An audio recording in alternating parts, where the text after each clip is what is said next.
میرے دوست نے اپنے ایک چائنیز کولیگ سے پوچھا, وہ چائنا میں تھا, اس نے کہا کہ کبھی تم نے نہیں سوچا کہ سورج کس نے بنایا؟ صرف اتنا سا کویسچن پوچھا تو وہ ہنسنے لگ گیا. اس نے کہا کہ آپ کے پاس اتنا ٹائم ہے کہ آپ یہ باتیں سوچیں کہ سورج کس نے بنایا, چاند کس نے بنایا؟ ہمارے پاس تو ٹائم ہی نہیں ہے.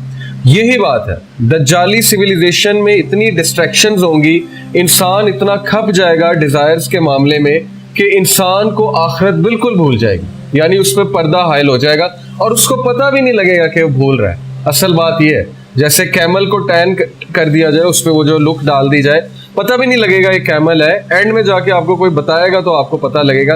اسی طرح انسان کو محسوس بھی نہیں ہوگا کہ کس طرح سے وہ دجال کے چنگل میں پھنستا جا رہا ہے, اور اینڈ میں بہت بڑی تباہی ہو جائے گی, بہت بڑا لاس ہو جائے گا, یعنی کہ انسان دنیا سے بھی جائے گا اور آخرت سے بھی جائے گا, اور یہ ایویڈنٹ لاس ہے. تو اس کی جو جنت ہے اس کی بہت سے ویوز ہیں, لیکن میں یہ سمجھتا ہوں کہ اس وقت آپ ویسٹ کی طرف دیکھیں تو واقعی وہ اس کی جنت محسوس ہوتی ہے, کیونکہ وہاں گلیمر بھی ہے, وہاں مٹیریلزم بھی بہت زیادہ ہے, وہاں پہ یولو جو لائف سٹائل ایک ہے, you only live once, YOLO, اور یہ ہمیں بہت پسند ہے. ہماری ایڈورٹیزمنٹس بھی یہی لائف سٹائل دکھاتی ہیں. کوکا کولا کہتی ہے کھا لے پی لے جی لے, اور اسپرائٹ کہتا ہے من کی مان, اور ڈیو کہتا ہے کہ ڈیو نہ کیا تو پھر کیا جیا. یعنی ہر چیز میں وہ ایڈونچر ڈال رہے ہیں, ہر چیز میں وہ دنیا داری ڈال رہے ہیں, ہر چیز میں وہ ڈیزائرز کو ڈال رہے ہیں. تو یہ اس کی جنت ہے بیسیکلی. بٹ پروفٹ صلی اللہ علیہ وسلم نے کہا کہ his heaven will be, his paradise will be actually hell fire. ایک مومن جو ہے اس کو وہ کہے گا کہ دوزخ میں جاؤ, اور وہ دوزخ میں چھلانگ لگا دے گا, لیکن اصل میں وہ جنت میں چلا جائے گا. نقصان تو اپنا وہ کروا لے گا, لیکن یہ عارضی نقصان ہے. وہ مومن جو نقصان کروائے گا اصل میں وہ جنت میں چلا جائے گا. اسی طرح ایک شخص کو دجال چیر دے گا بیچ میں سے, اور اس کے بعد زندہ بھی کر دے گا.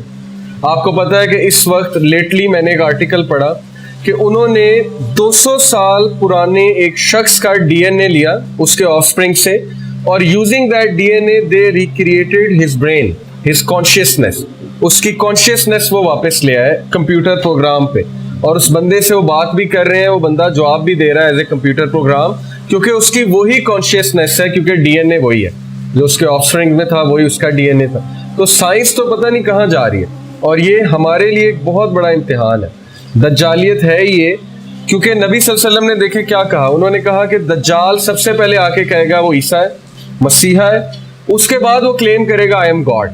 اب گاڈ کے کیا ایٹریبیوٹس ہیں؟ اللہ زندگی دیتا ہے, موت دیتا ہے. دجال کے پاس یہ ایٹریبیوٹ ہوگا, وہ زندگی بھی دے دے گا, وہ موت بھی دے دے گا. یہ کلیئرلی مینشنڈ ہے حدیث میں. آج سائنس جتنا ترقی کرتی جا رہی ہے, ہم دجالیت کی طرف قدم بڑھا رہے ہیں, اور ہمارا ٹیسٹ ہوگا, سویئر ٹیسٹ ہوگا, کیونکہ science is playing God. Science وہ چیزیں کر رہی ہیں جو اللہ سبحانہ و تعالیٰ کے کام. مثال کے طور پہ آرٹیفیشل ویدر جو ہے کریٹ کرنا اللہ کا کام ہے, لیکن سائنس آج اس سے کھیل رہی ہے. ٹورنیڈوز کریٹ کرنا, ہریکین, سونامی لانا, زلزلے لانا, یہ سب کچھ اب ہو رہا ہے, اور یہ بڑا سیکرٹلی ہو رہا ہے, سیکرٹ فیسلٹیز میں. اس طرح ڈیزیزز پھیلانا وہ تو اللہ کا کام تھا, لیکن نئی ڈیزیزز آ رہی ہیں اور وہ کریٹ کی جاتی ہیں لیبز میں, نئے ویپنز بن رہے ہیں. تو سائنس جو ہے پتہ نہیں اس وقت کہاں جا رہی ہے, اور ایک عام انسان کا ایمان ڈگمگا رہا ہے, کیونکہ ایک عام انسان جو ہے اس نے دین اتنا نہیں پڑھا. تو جب وہ یونیورسٹیز میں جائے گا, کہیں پڑھنے جائے گا, تو ڈیفینیٹلی وہ ایکسپوز ہوگا سائنس سے. جب وہ سائنس سے ایکسپوز ہوگا, اس کے مائنڈ میں ڈفرینٹ اشکالات آئیں گے, ڈاؤٹس آئیں گے, تو پھر وہ اسلام سے جائے گا. اور یہی ہو رہا ہے. ہماری یوتھ جب فورن یونیورسٹیز میں پڑھنے جاتی ہے, وہاں پہ وہ دیکھتے ہیں کہ وہ اصل میں تو سائنس یہ بھی کر رہی ہے, یہ بھی کر رہی ہے, تو ویئر از گاڈ, اللہ تعالیٰ کیا کر رہے ہیں؟ تو پھر ان کے مائنڈ میں بہت سے اشکالات آتے ہیں. تو یہ دجال کا بہت بڑا ایک ہتھیار ہے.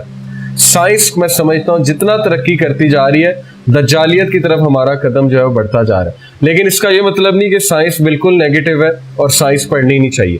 بٹ دا پوائنٹ از کہ یہ ہمارا ٹیسٹ ہو رہا ہے, اور بہت کڑک امتحان ہے ہمارے ایمان کا, کہ ہم ایمان والے رہتے ہیں, ہم یہ کہتے ہیں کہ ہر چیز اللہ کے ہاتھ میں ہے, یا ہم یہ کہتے ہیں کہ سائنس جو کہے گی وہ ہم مانیں گے. اور میجورٹی لوگ کی آج یہ تھنکنگ ہے کہ جو سائنس کہے گی وہ میں مانوں گا, ادروائز میں نہیں مانوں گا. تو سائنس تو بھائی نہ گاڈ ہے, سائنس نہ وہی ہے, سائنٹسٹ نہ کوئی پروفٹ ہے, نہ میسنجر ہے. سائنٹسٹ تو ایک انسان ہے, اس نے کچھ ریسرچ کی ہے, ہائپوتھیسس کی بیسس پہ ایکسپیریمنٹ کیا ہے, اس کے کچھ پیرامیٹرز ہیں, اس کی کچھ ڈپینڈنسی ہے کچھ فیکٹرز پہ. تو یہ عام لوگ کو سمجھ نہیں آتی. تو اسی طرح ایک حدیث میں آتا ہے کہ دجال جہاں جائے گا وہ خزاں لے آئے گا, جہاں جائے گا وہ